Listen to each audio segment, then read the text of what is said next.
Ano yung pwede nating gawin out of love, di ba? Kasi lagi yung, especially sa mga mangingibig, di ba? Paano mo mapapatunayan sa aking mahal mo ako? Di ba? Kadalasan ganyan eh. Maging sa mga mag-asawa, anyone who love each other, laging nariyan yung challenge na yan. If you really love me, ano naman yung pwede mong gawin for me to see, for you to prove yung iyong pagmamahal? Kapag nagliligawan, kasi nakakarinig tayo ng mga kwento patungkol sa mga pagliligawan pa lang, nandyan yung kahit hindi ka pa nakakarating sa pinakadulo ng Pilipinas, para madalaw mo lang siya, pupuntahan mo. I heard one brother, sa talagang love na love niya sa sister, doon hanggang kalayo-layo ang probinsya, pupuntahan niya. No, makikipag-meet sa parent, magpapakilala. Kumbaga yung distance, hindi nagiging hadlang. Hindi ba ganun pag totoong love? Kapag totoong love, yung distance, hindi nagiging dahilan yon. Hindi nagiging hadlang for you to be aware kung saan ka gustong naroon nung iyong minamahal, syempre. Sa mga nagmamahal din, minsan or kadalasan, yung presyo hindi pinag-uusapan eh. Di ba? Syempre, kung napaka-realistic nyo namang dalawa, yung presyo hindi pinag-uusapan. O syempre naman, hindi siya pinag-uusapan, ibig sabihin, hindi magiging hadlang doon sa pagmamahalan. Hindi yung hindi hadlang yung 1 million na kasal. Malaking problema talaga yun. Kung ang plano ninyo, ang budget dapat 1 million reals sa kasal, malaking problema yan, pinag-uusapan talaga yun. Pero sa mga taong nagkakaintindihan, yung presyo hindi na pinag-uusapan eh. Kasi most of all, yung love naman ang talagang dapat mangibabaw, di ba? Hindi lamang yun, yung mga kahinaan ng bawat isa. Kapag talaga nagmamahalan, yung mga weaknesses, hindi na tinitignan yun eh. Di ba? Yung mga strength. Kaya nga po, ang payo ko sa mga mag-sweetheart o sa mga mag-asawa, walang sisihan. Huwag kayo magsisisihan. Hindi lamang yun, do not compare. It will never ever help any kind of relationship. Do not compare. Huwag na huwag mo i-compare yung asawa mo sa iba, yung asawa mong lalaki o babae sa iba, yung girlfriend mo, yung boyfriend mo sa iba. Don't ever do that. Kahit nga anak lang eh, i-compare mo yung anak mo sa iba, sa anak na iba, ano mararamdaman ng bata? Comparison, yung pong sisihan, it will never work. It will only worsen the situation. So sa mga tao nagmamahalan, walang sisihan. Okay? Sa mga taong talaga nagmamahalan, walang comparison. Masakit siyang kapatid. Yung sabihin na lang na yung sinigang ng nanay ko, mas masarap sa sinigang mo. Halos ikamatay na yun ng babae nung nagluto. Simpleng comparison ng niluto lang yun, ha? So kung talagang mahal, then grow together with it. Kasi sabi nga sa Biblia, iisa kayo, especially sa mga mag-asawa, you're one. Pag sinampal mo yung asawa mo, para mo na rin sinampal ang sarili mo. Pag siniraan mo siya, sinisiraan mo rin ang sarili mo. Especially sa mga mag-asawa. Sa mga patungo pa lamang doon, syempre lalo na, kinakailangan ngayon pa lang, be real. Be real. Maging natural na. Syempre sa unang pagkikita, sa mga unang linggo ng pagliligawan, pagdalaw, syempre finish na finish pa, di ba? Habang kumakain ng tuyo, talaga namang finish na finish. Kumakain ng alimasag, finish na finish yan. Pero mga after a month, sige, gawin mo na yung totoo, kumain ka nung tamang kapamaraanan mo ng pagkain. Yung natural way. Nagkakaintindihan. Maraming gagawin ng tao because of love. Minsan nga, aso lang ang pinag-uusapan, you will do everything in your power para mabili yung aso. Para mapasayo yung aso. Iniiyakan nga yung aso, di ba? Minsan nga, magtataka ka pa sa tao eh. Yung hayop, iniiyakan. Yung kapwa-tao, hindi. Meron na namang sakit si Chewy. Iyakan na naman, iyakan, no? Pero may sakit yung nanay, may sakit yung kapatid o yung asawa, wala, no? Itigil mo nga yung Panadol lang yan. Ano ba yung mga ways, yung means ng tao to show love? Kasi kaya natin pinag-uusapan to for us to go back to the original concept of love. Maraming klaseng love kasi ngayon, kung titignan natin, hindi naman talaga love eh. I just like you, you like me, and we're fine. Pero yung love ang pinag-uusapan natin. At hindi po natin pag-uusapan yung love sang-ayon sa konsepto ng tao. Love in accordance to God. Kasi po, since tayo po ay nagkaroon ng sinful nature, dun pa lamang sa panahon ni Eva at ni Adan, even our concept of love is corrupted. Is corrupted. Hindi lamang yon, kung corrupted ang iyong pagkakaunawa sa konsepto ng love, siyempre yung kapamaraanan mo magpapakita ng love, corrupted din. Kaya nga sinabi sa Biblia, sa mga taong marumi, ang lahat ng bagay ay marumi. Siyempre, sa lahat ng mga taong malinis, ang lahat ng bagay ay malinis. So, titignan po natin, ano ba talaga yung istorya nung pinagdiriwang natin ngayon? I know that you already know. Pero, dadagdagan lamang natin. So, ang pamagat po, siyempre, ng ating mensahe sa araw na ito, a child is born. So, magkakaroon po muna tayo ng back to the past. Babalik tayo sa nakaraan for us to see the whole story. Mula simula hanggang sa ipanganak ng Panginoon, hanggang sa future. Pero huwag kayong mag-alala, hindi po aabutin ng mahabang panahon ang mensaheng ito. Simulan na po natin. Noong unang panahon, may pinramis na Savior ang God. There was a promised Savior. At makikita po natin yan sa Genesis 3:14 and 15. Nagsimula siya nang magkasala na si Eva at si Adan.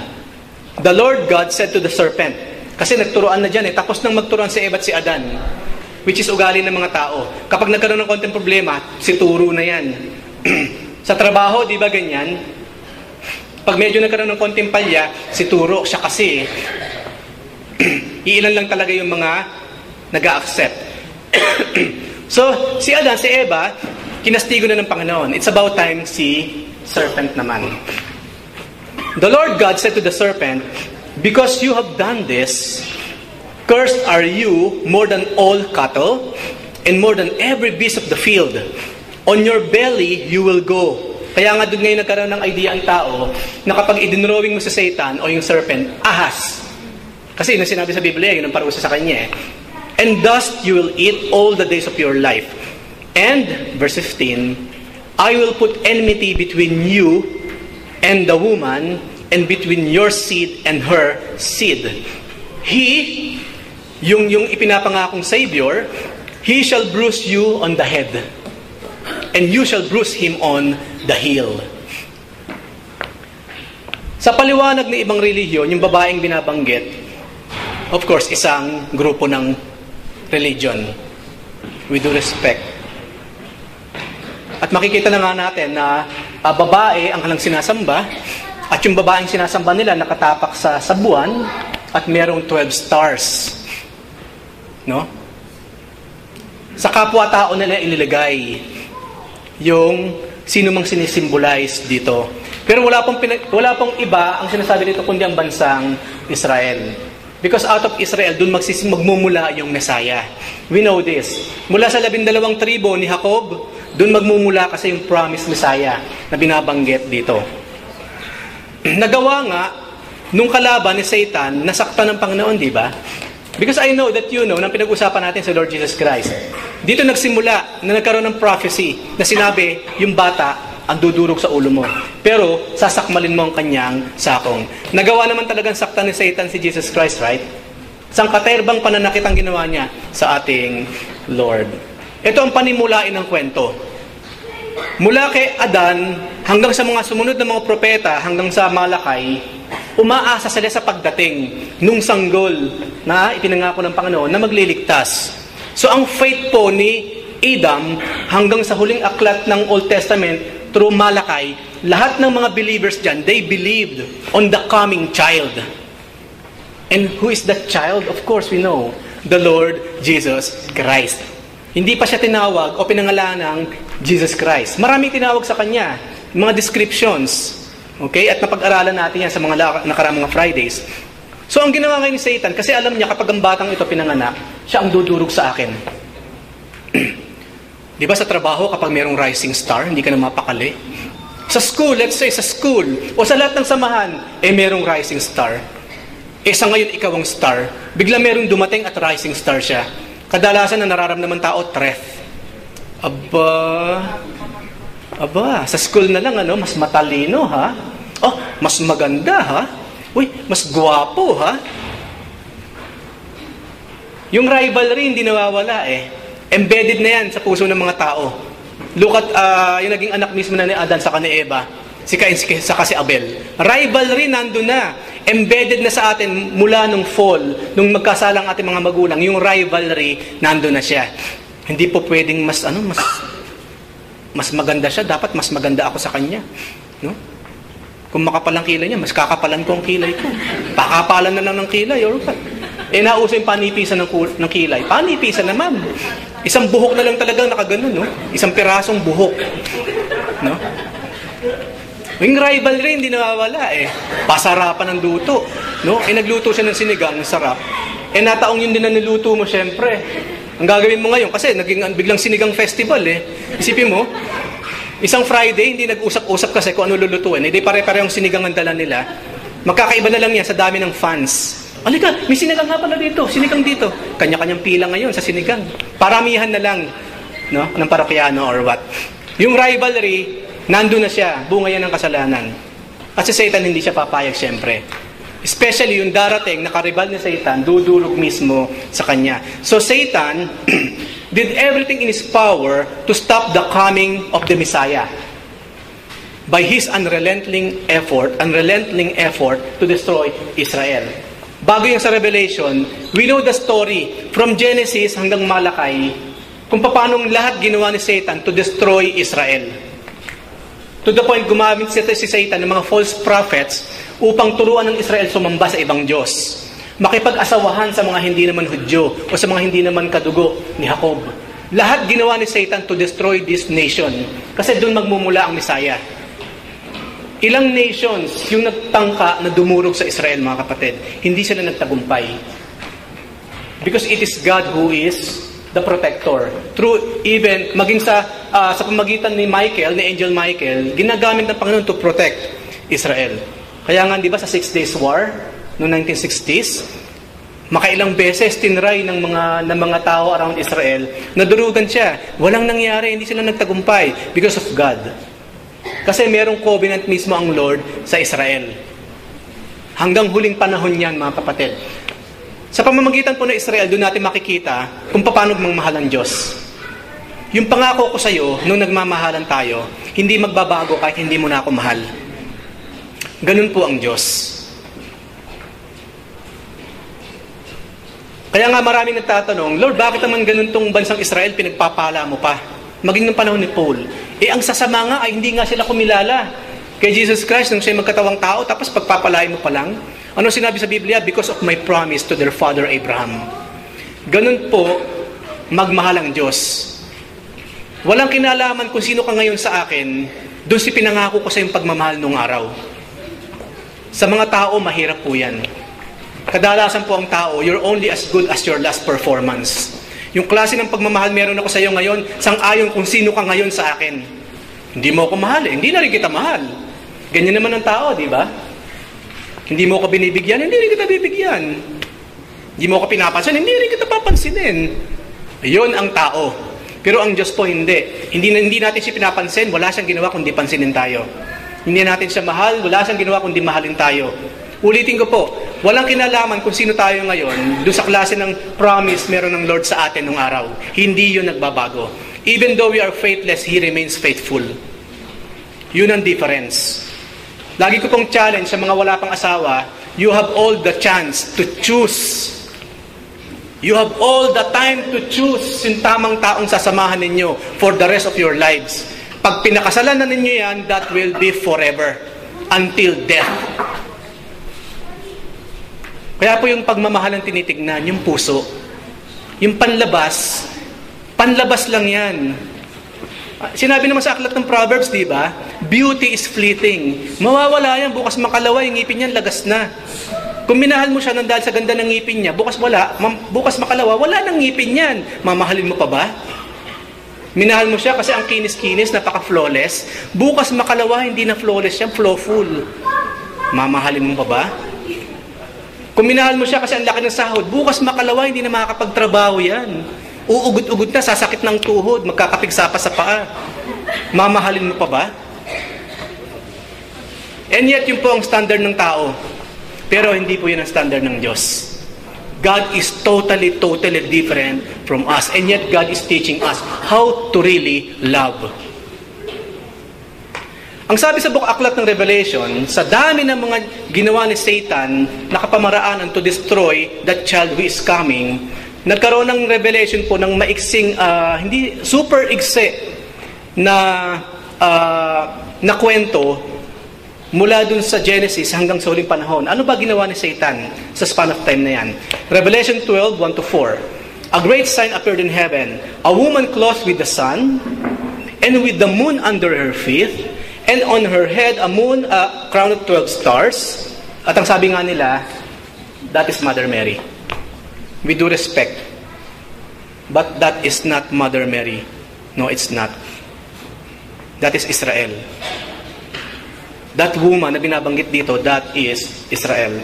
And she was with child, and she cried out, being in labor and in pain to give birth. Ano ginawa ni Satan? Nung paparating na nga yung sanggol, kasi sinabi na nang sabihin ng father, that child na magmumula sa babae, ang dudurog sa'yo, she already conceived spiritually na merong ngayong bata na lalabas mula sa kanya, mula sa bansang Israel. Anong ginawa ni Satan? Then another sign appeared in heaven, and behold, a great red dragon. Red dragon. Kaya kung fan po kayo ng mga dragon, si Satanas po yan. Sino ba yung mga bansa na ang mga dragon daw sila? China. Mag-iingat kayo sa mga dragons, mga kapatid. Hindi po yung mga symbolism ng Christian.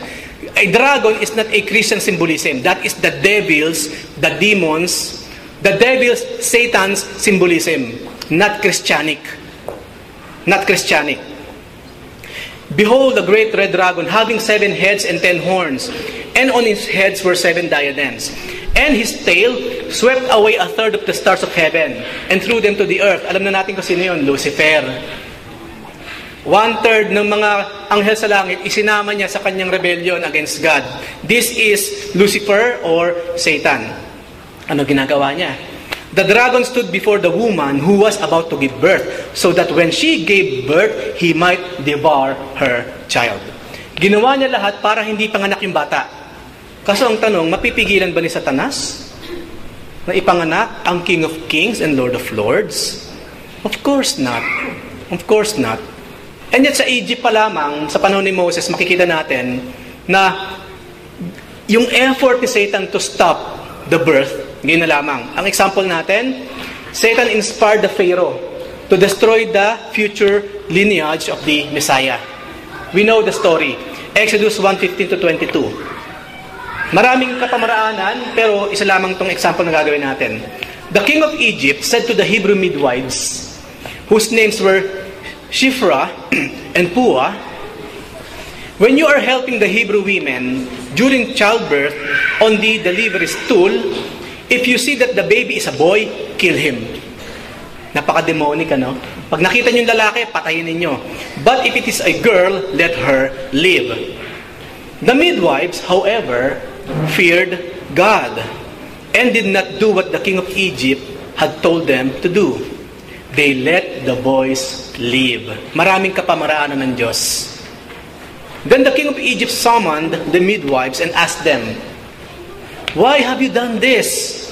Why have you let the boys live? Nakakatakot bang wag sumunod sa hari? Especially kung directly inuutusan ka ng hari tapos hindi mo susundin, nakakatakot ba yon? Sobrang nakakatakot, kapatid. Dito nga lang hindi mo masunod ng eksakto na nga lang yung utos ng boss mo, may threat na kaagad no? Ite-terminate ka namin. 5 Bangladesh ang kapalit mo sa sahod mong yan. Yung threat, especially nowadays, sa klase ng crisis meron ngayon sa bansang ito. Pero itong mga kapatid natin ito, itong mga midwives, no? They were not afraid. The midwives answered Pharaoh, Hebrew women are not like Egyptian women. At totoo ito, mga kapatid, hindi sila nagsinungaling. They are vigorous and give birth before the midwives arrive. Ang Lord ang naglagay sa kanilang ng kalakasan para nang sa ganun, lumuwal yung bata ng maayos nang wala halos kahirap-hirap. Hindi po nagsinungaling itong mga ito, ha? Hindi sila gumagawa lang ng paraan. Yung pong tinatawag na white lie, hindi po. Hindi po white lie yung ginawa nila. Kasi kapag binasa po ito ng mga pangkaraniwang tao, see, Pwede naman pala magsinungaling eh. Kung for the greater good, no? Pwede naman pala magsinungaling eh. Look at them. Look at them. No, it's not. God gave strength sa mga kababaihan ng Israel. Yung sinasabi po nila, totoo. Saka hindi lamang yung 2 babae lang yung pinag-uusapan natin eh. Isipin nyo sa dami ng mga buntes mga anak, tas 2 lang yan. Paano mo haharapin lahat yun? Tumulong ang ating Panginoon. So, verse 20, so God was kind to the midwives, and the people increased and became even more numerous. And because the midwives feared God, He gave them families of their own. Nakita ninyo kung paano magpala ang Panginoon sa mga taong nagpapala sa kanyang mga anak? Ano sinabi ni David? Pagpapalain ng Diyos ang mga nagpapala sa Israel. Gusto niyo ang Pilipinas, pagpalain ng Panginoon, kailangan matuto ang Pilipinas magpala sa Israel. I don't know kung ginagawa ngayon yan ng ating administration. Walang masama, sige makipagkaibigan sa mga Arab nations, sa mga taong gustong dumurog sa Israel. Pero don't ever forget our heavenly responsibility and obligation to bless, to help Israel. Ang tunay na Kristiyano po, tumutulong sa bansang Israel in many, many ways. Number 1, prayer. Pangalawa na lang yung mga physicals na pwede nating itulong sa bansang yan. If we will ally ourselves, we ally ourselves to Israel, not to these people around us. Because God is with Israel, not with them. Not with them. Malinaw po yan sa aklat ng Daniel. Ang anghel ng Persia, demonyo. Yung mga patron saints nila po, o yung mga angels na nangunguna sa Mesopotamia, which is Iraq ngayon, sa Persia, which is Iran ngayon, at sa maraming mga nations against Israel, mga demonyo po ang nangunguna sa kanila. Pero sa bansang Israel, si Angel Michael. Michael the Archangel. Pag sama-samahin niyo lahat ng mga anghel na yan, ng mga kalaban ng Israel, wala silang panama, isang pitik lang sila, kay Michael pa lang. Hindi pa natin pinag-uusapan ng Diyos mismo. So I really, really pray and hope yung ating government, maayos ang relasyon sa bansang Israel. It is biblical, mga kapatid. Walang nagawa po sa aking any positive thing ng Israel. Hindi po ako tumatanggap na anumang tulong mula sa Israel. But because this is what the Bible is saying. Hindi pa po tapos ang Panginoon sa Israel. Yes, ang Israel po ngayon hindi naniniwala kay Jesus Christ. Matitigas ang ulo, stiff-necked people, callous heart. Pero one day they will believe. They will look at Him to whom they pierced. Makikita lang butas sa kamay ng Panginoon at butas sa paa, and they will believe ultimately na yung panglang hinihintay nating Messiah dumating na, at eto, the second time around, He came again to finish the story. The great, great love story. Verse 22, since hindi naman mapilit, hindi magawa ng paraan ng Pharaoh ang bagay na ito, He gave this order to all His people. Lahat na, hindi na lamang sa mga yan. Every Hebrew boy that is born you must throw into the Nile. But let every girl live. And we know what happened next. Just because takot ang tao dun sa coming Messiah, and ultimately, takot si Satan na nag-i-inspire dun sa mga taong ito. So ang tanong po natin kanina, magagawa ba talaga ng kalabang pigilin? And we know the answer. Ipinanganak na nga ang sanggol sa Bethlehem, yung ating sineselebrate ngayon. Pagsama-samahin ni Satan ang kapangyarihan niya, nung 1/3 ng mga anghel sa langit, hindi lang mapipigilan ang kapanganakan ng ating Panginoon. At nangyari nga po yun sa Luke 2, 1-7. In those days, Caesar Augustus issued a decree that a census should be taken of the entire Roman world, yung mga nasasakupan ng Rome. This was the first census that took place while Quirinius was governor of Syria. And everyone went to their own town to register. Kaya nga po si Joseph at si Mother Mary kinakailangang umuwi. At kasagsagan na, manganganak na si Mary by that time, and yet kinakailangan nila ang bumalik. So Joseph also went up from the town of Nazareth in Galilee to Judea, to Bethlehem, the town of David, because he belonged to the house and line of David.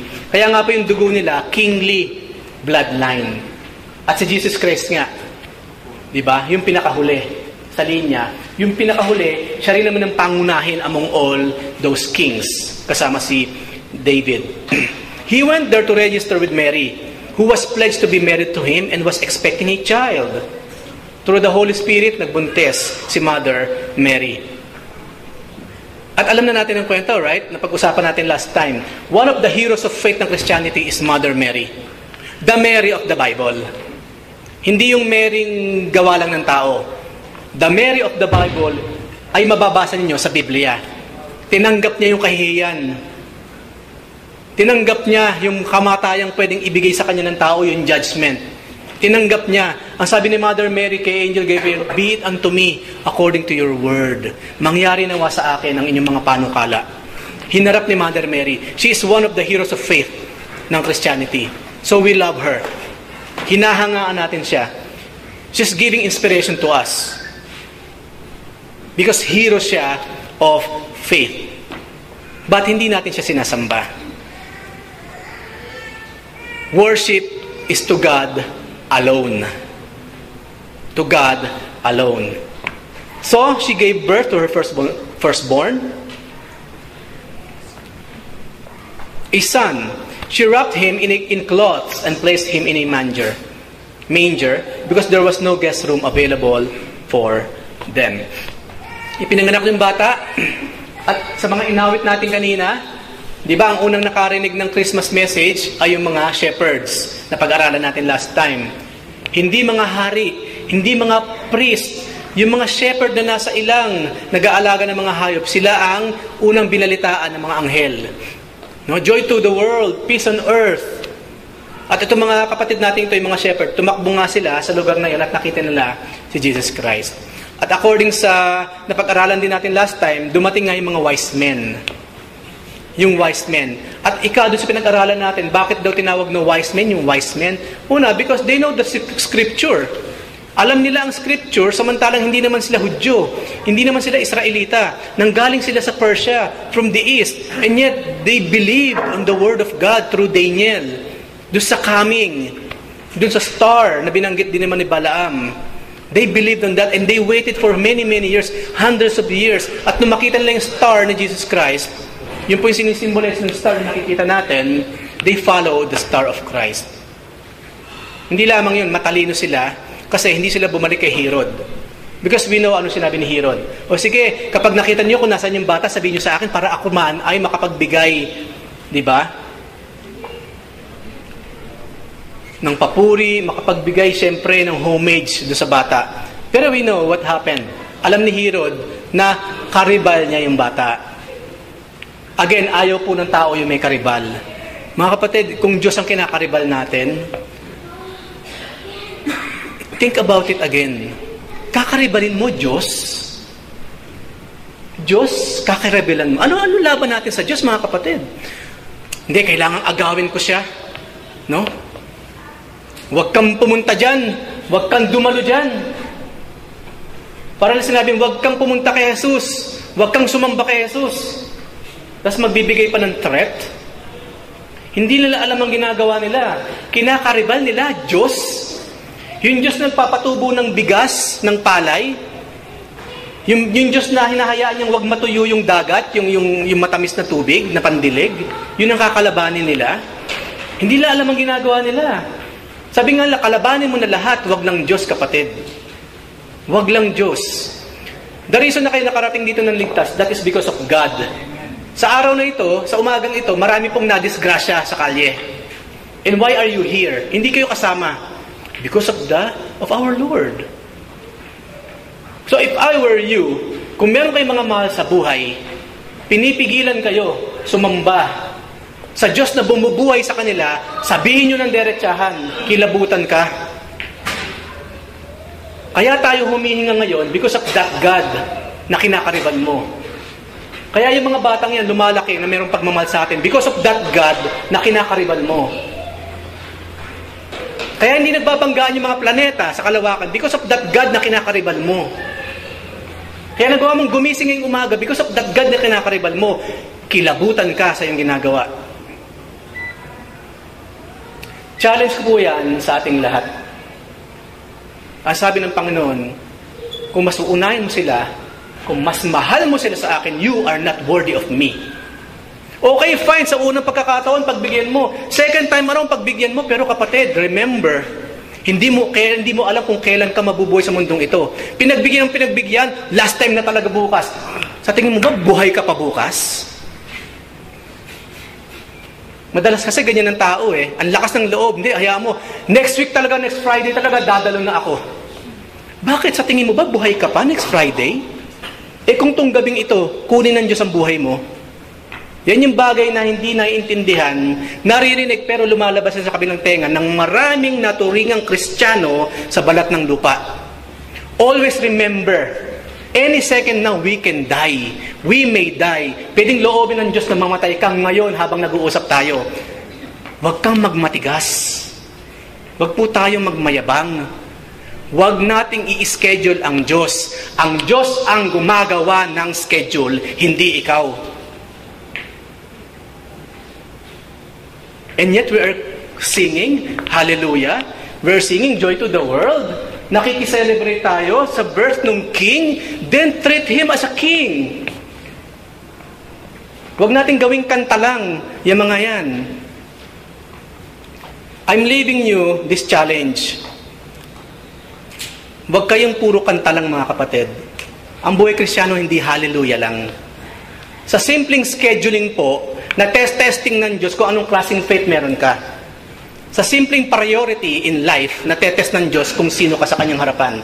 Ang Diyos kasi alam na niya eh, ng kapwa mo tao, nakikita ka ng Diyos.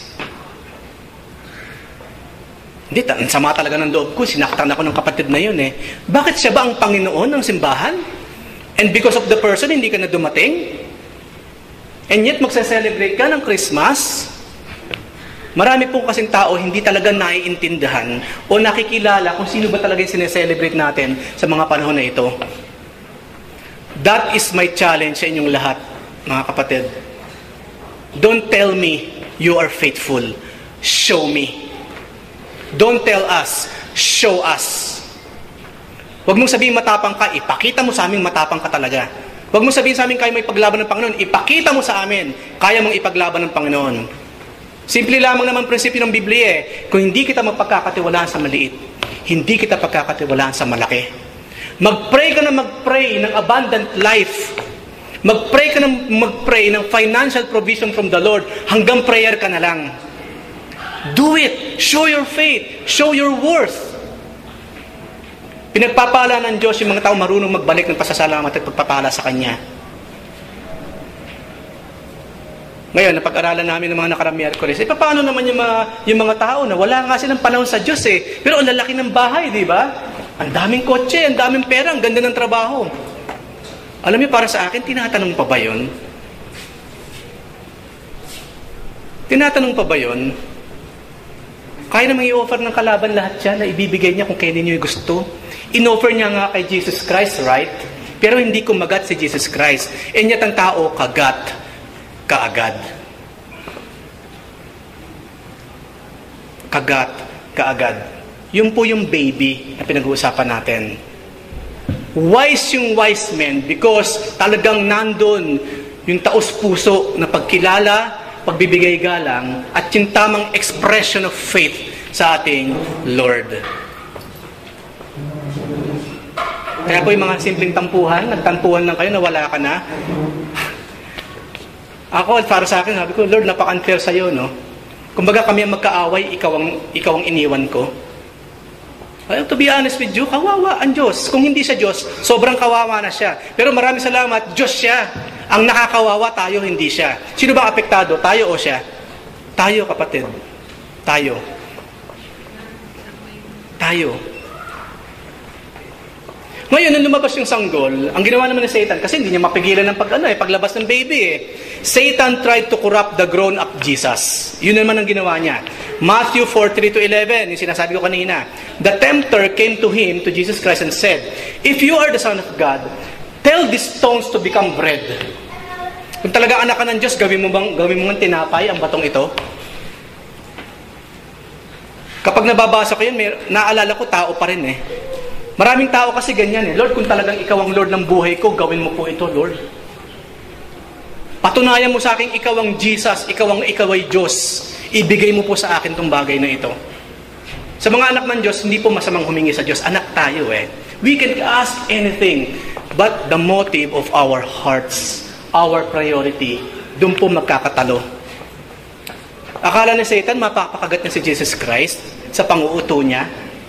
Kay Jesus Christ, I don't have to prove anything to you. I am God. Maniwala ka at hindi sa akin, I am God. I have nothing to prove to you. Kung meron man, just one thing, love. Love. Jesus answered, it is written, man shall not live by bread alone, but on every word that comes from the mouth of God. Si Jesus ang nagsabi, ano man yung tinatangkilik po natin sa mundong ito, hindi lamang yun ang bumubuhay sa atin. Let's say, kalahati nun, Diyos. We know entirely ang buhay natin, ang Diyos ang kumukontrol. Pero let's say, kasi kailangan pa rin naman natin ng mga physical provision eh. Kailangan pa rin naman natin ng tubig sa katinapay, di ba? Okay, let's say, for the sake of this conversation, kalahati ng bumubuhay sa'yo, kanin at ulam, kalahati Diyos. Ibig sabihin, kung kanin at ulam lang ang kinakain mo, at wala ang Diyos, patay ka. Patay ka. Hindi ako nagsabi, ang Lord. Dapat kasama ang ating Panginoon. So then the devil took him to the holy city and had him stand on the highest point of the temple. Again, if you are the Son of God, he said, throw yourself down. Magpatihulog ka, for it is written, he will command his angels concerning you, and they will lift you up in their hands, so that you will not strike your foot against a stone. Tinuturuan yung Panginoon magpatiwakal. Gagawin ba ng Panginoon yun? Of course not. Simple lang sagot ng Panginoon, do not put the Lord your God to the test. Kapag binabasa po ito, anong klaseng testing ang lagi natin ginagawa sa Diyos sa buhay natin? Bigyan ko ng example. Hindi, kahit naman hindi ako dumalo sa gawain eh. Kahit saan naman ako magpunta, nandun naman ang Diyos. You're putting God to the test. Dapat ang Diyos ang nagtetest sa iyo eh. By making yourself available sa gawain, kahit gaano ka-busy ka pa. Pero baliktad ang kalaban, di ba? Ang Diyos ang tinetesting niya. At maraming tao ngayon, Diyos ang tinetesting. Hindi. Kahit hindi ako dumalo, pagpapalain pa rin ako ng Panginoon. Akala mo lang yun. Akala mo lang yun.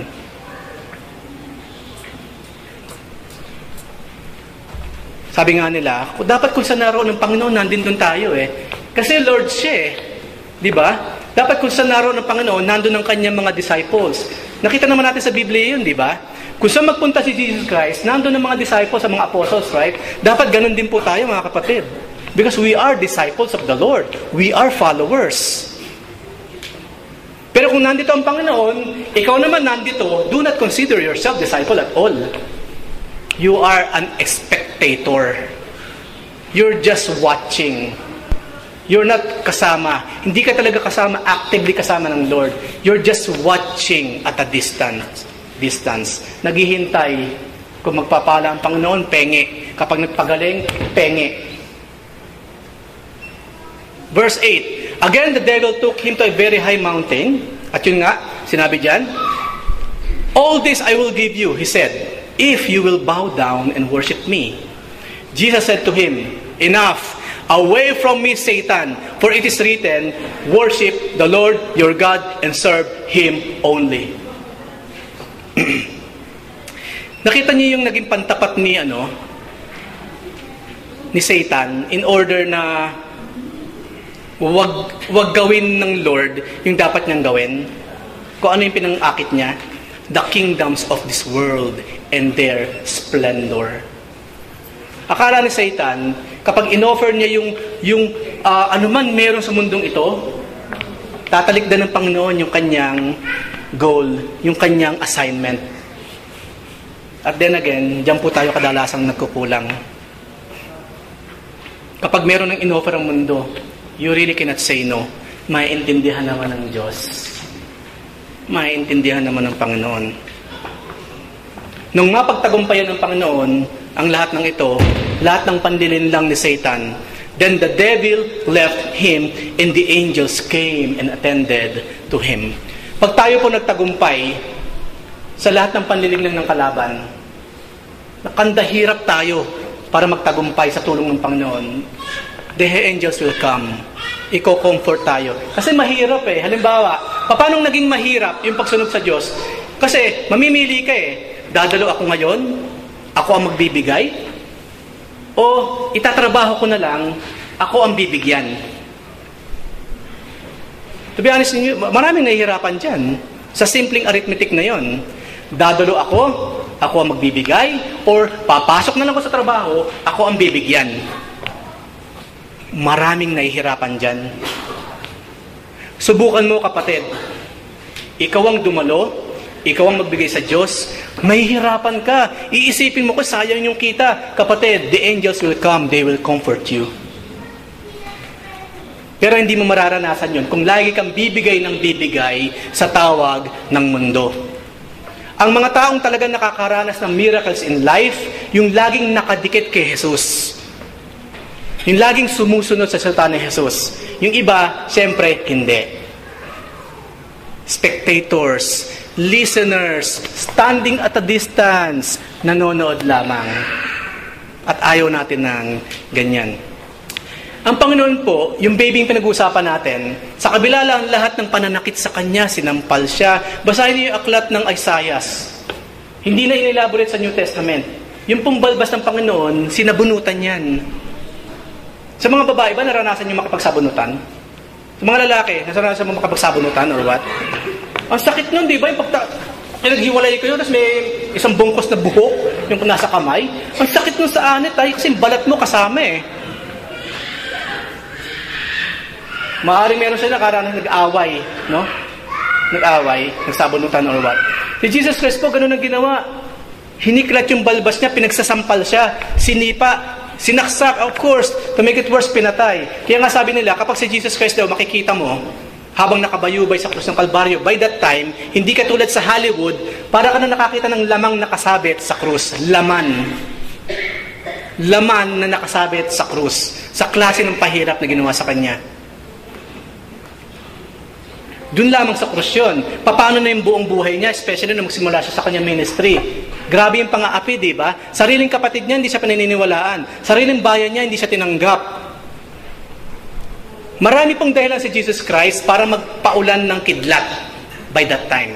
Marami siyang dahilan para magpadala na ng laksalak sa mga angels. Pakitiris na yung mga yan. They are not worthy of my love. Marami. And yet, you know what? Hindi po, because God loves us so. Here we are. Pwede mang pabiyakin ng Panginoon yung lupa eh. Sasalbahe talaga itong mga ito.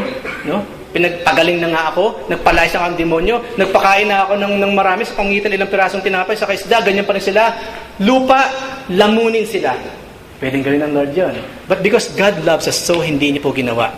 At hindi lamang yun. Sabi sa 1 Peter 2:22, Jesus remained sinless sa kabila ng lahat.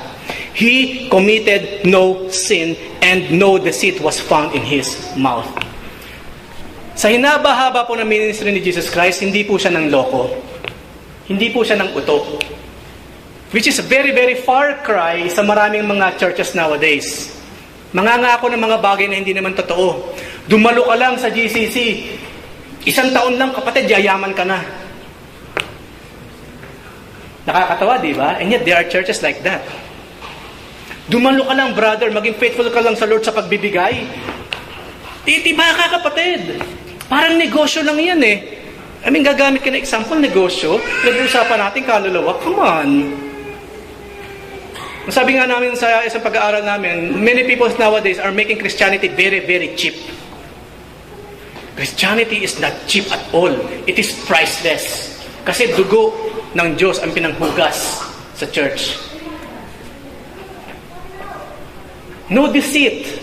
Kaya kung, mga kapatid, challenge ko rin po sa inyo, kapag meron sa inyo, meron kayo imbitahan, sabihin nyo na yung totoo.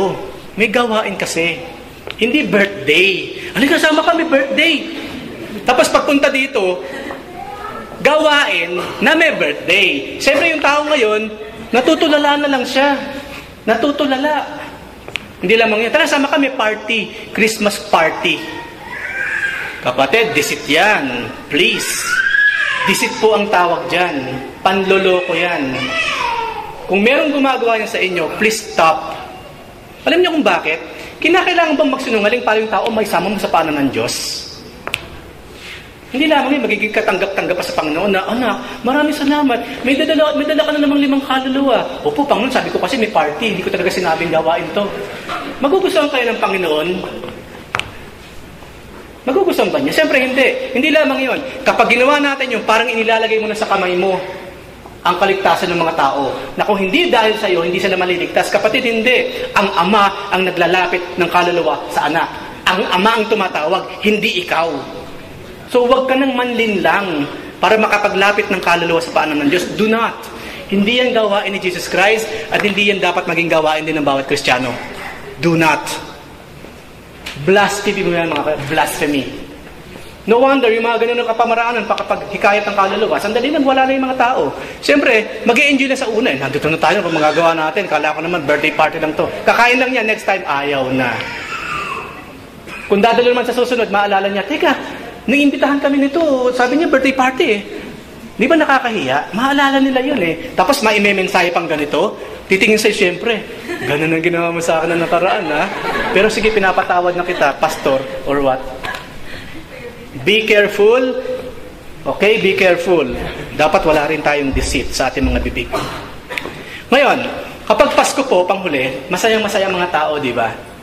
Of course, look at this. Sino hindi magiging masaya sa effort ng mga kapatid?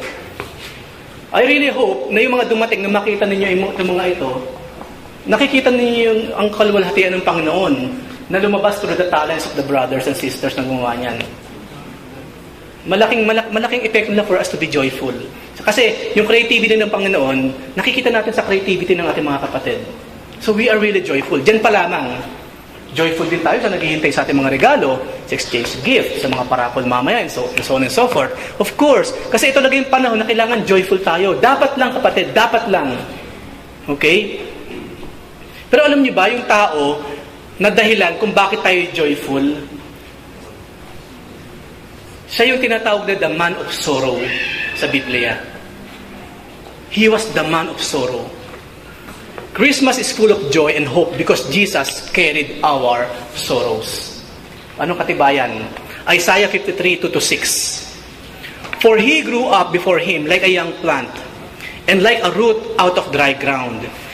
He had no form or majesty that we should look at him, and no beauty that we should desire him. Si Jesus Christ po, hindi ka mukha ni Piolo Pascual, ang lagyan ng bigote at balbas. Hindi po siya Hollywood-looking, si Jesus Christ. Si Jesus Christ po, pag inihalo mo sa tao, hindi mo alam na siya si Jesus Christ. Parang si Pablo, ihalo mo si Pablo sa karamihan, hindi mo alam si Pablo pala siya. Nasa nga pala si Paul dito, pakitawag mo yung boss mo. Yung pala si Paul na yung kausap mo. Ganun ka, normal na tao maging si Jesus Christ. Hindi siya kagwapo-gwapo, kabango-bango na kapag naglakad ng ganun, sunuran lahat. No? Hindi. Ganyan sinabi sa Biblia. Walang majesty. Wala siyang crown. Wala siyang golden na tungkod or what. Wala. Hindi lamang yon. He was despised and rejected by man, a man of sorrows, and acquainted with grief. Ang gusto natin ka-acquaintance, di ba, yung mga masayahin. Ayoko nga nung mareklamo. Ayoko nga nung malungkutin. Ayoko nga nung matakaw. Ayoko nga nung tulog-tulog. Ganun tayo, di ba? Jesus Christ hindi niya pinili. Sinama niya lahat.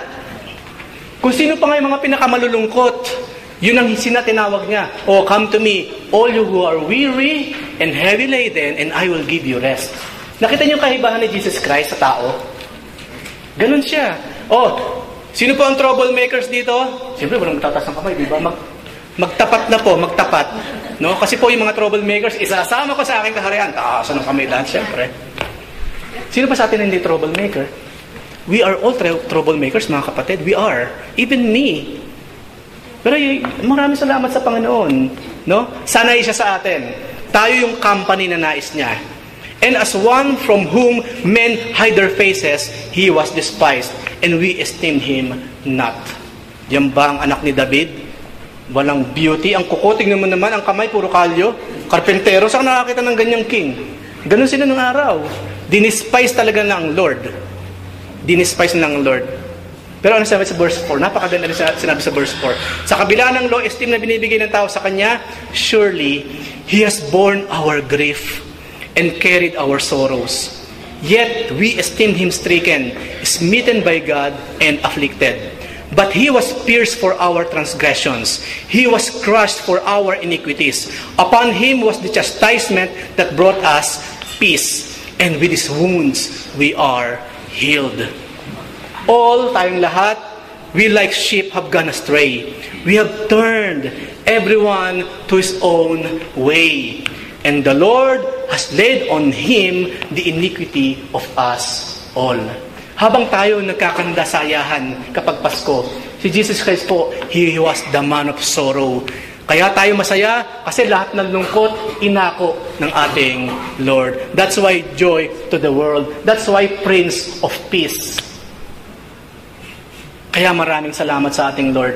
Masaya ang Christmas kasi inako ng Panginoon lahat ng pwedeng magpalungkot sa atin. Inako ng Panginoon lahat ang pwedeng magpahirap sa atin.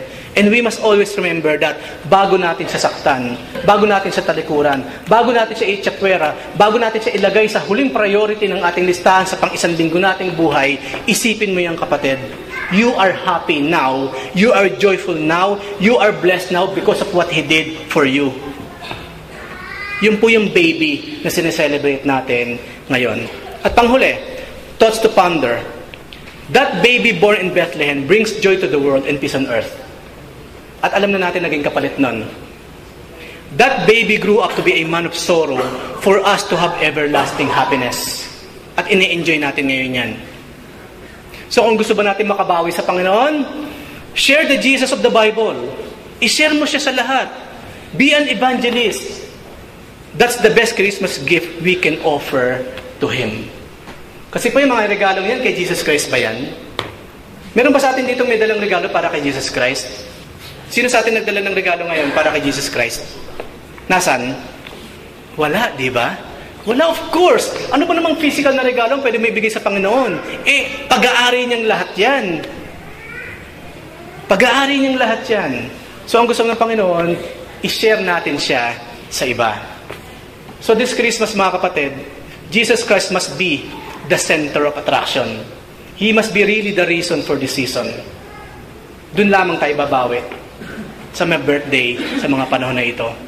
Tayong lahat po yumuko, tayo manalangin. Lord, maraming salamat po sa isang oras na mensahe, sa inyong paalala sa amin. Lord, those words are not enough. Hiniling namin, Lord, na even though napaka-forgetful namin, at least itong bagay na ito, huwag namin makalimutan. Maraming salamat, Lord. Every Christmas, we are excited. Every Christmas, busy kami sa maraming mga preparations. Pero Lord, nawa, Ikaw pa rin yung dahilan. Ikaw yung cornerstone. You are the reason for the season. Kung bakit kami excited, nawa, Panginoon, because of You. Kung bakit kami busy, Panginoon, nawa, because of You. And Lord, give us the courage na ma-share ka sa Paskong ito in your own special way. Hindi po lahat sa amin sanay mag-share. Pero Lord, with You all things are possible. Kaya muli po, Panginoon, kung hindi man ang aming mga kaibigan, yung aming mga mahal sa buhay, saan man sila naroon, ma-share namin yung tunay na dahilan kung bakit kami masaya tuwing Kapaskuhan sa kabila ng aming mga kakulangan. Kaya Ama, maraming salamat po sa lahat ng pagpapala. Inaasahan namin, Panginoon, na each and every day ng aming buhay, i-reveal mo na i-reveal ang sarili sa amin. And each coming Christmas, lalo kami magiging grateful, lalo kami magiging joyful. Father, this is our prayer in Jesus' name, sa paggabay po ng Santong Espiritu. Amen.